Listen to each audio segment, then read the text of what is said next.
Every year, like clockwork, Apple unveils their new iPhones in a beautifully curated launch event that makes most Apple fans chomping at the bit to go and buy the latest and greatest of iPhones.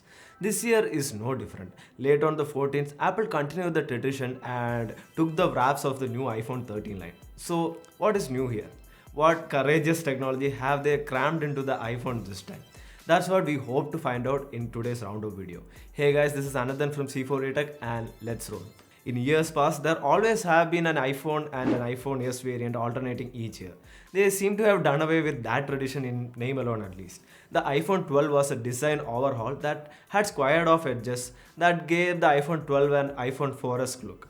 The iPhone 13 has no such design changes. At a quick glance, it looks very similar to the previous generation. Look close enough and we see that the camera array to the back has some rearrangement of sensors. In a nutshell, the diagonal welcomes you. And the notch is supposedly smaller, but unless we see it in hand, we wouldn't be able to judge that claim. The only real change, even under the hood for the iPhone 13, is the new A15 Bionic chip that claims to have the generation to generation upgrade that Apple usually promises. The A14 was already the most powerful chip in the smartphone. The A15 Bionic will now slide into that crown. This also is a 5nm chip like its predecessor for what it's worth. The next change comes in the terms of battery. This is a welcome move as the iPhone 12 battery life was nothing to write home about. Apple claims an additional 2.5 hours of use, so that's kind of awesome. The charging speeds, however, remain the same, both wired and MagSafe, so that's a bummer. They also seem to have revamped the camera setup. It's still a 12 megapixel, but this time around the pixel size seemed to have gone up from 1.4 microns to 1.7 microns. So more light is being let in, hence better image quality. The aperture remains the same at f1.6. The sensor shift tech from the iPhone 12 Pro Max seems to have made its way to the cheaper iPhone 13 as well. And this is a welcome addition even if it's a fancy Apple word for optical image stabilization. The ultrawide seems to be the same sensor as last time. Apple introduced cinematic mode on the video side of things that takes an already excellent video experience to a higher level. So what's this awesome new feature? It's again a fancy Apple name for autofocus lock that's been on Android for a good while.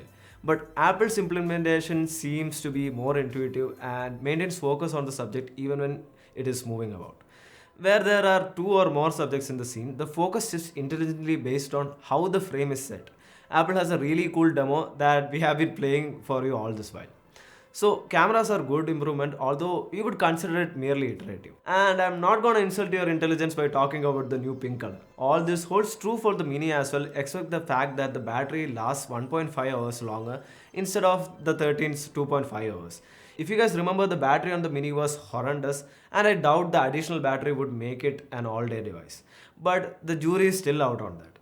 One thing that hasn't changed from the last time is the pricing. The base 128 variant, yes, they killed the 64 gig variant, so yeah, starts at 79,900 and the 128GB mini at 69,990.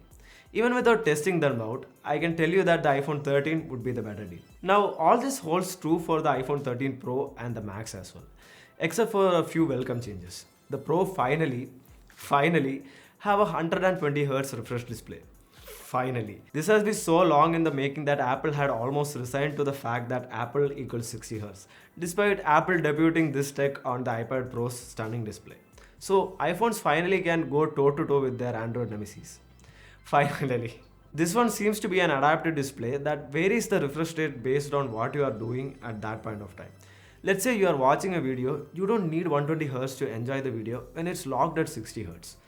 And while you are enjoying this video, pause and give it a like and subscribe if you haven't already. To offset the battery drain caused by the higher refresh rate display, Apple has thrown in a larger cell. I wouldn't expect too much of a hit on battery life given this fact. Sadly, it still isn't time for the world to see an iPhone with a Type-C port. Come on Apple, you can do it. On a side note, how many of you think Apple will go portless before they make one with Type-C? Drop us a line below. The cameras, however, seem to have undergone an iterative refresh on the Pros. The telephoto is now 75mm and can do 3x optical zoom as compared to the 2.5 from last year. The ultrawide now has a wider 1.7 aperture, which is awesome, and the primary is now even bigger at 1.9 microns.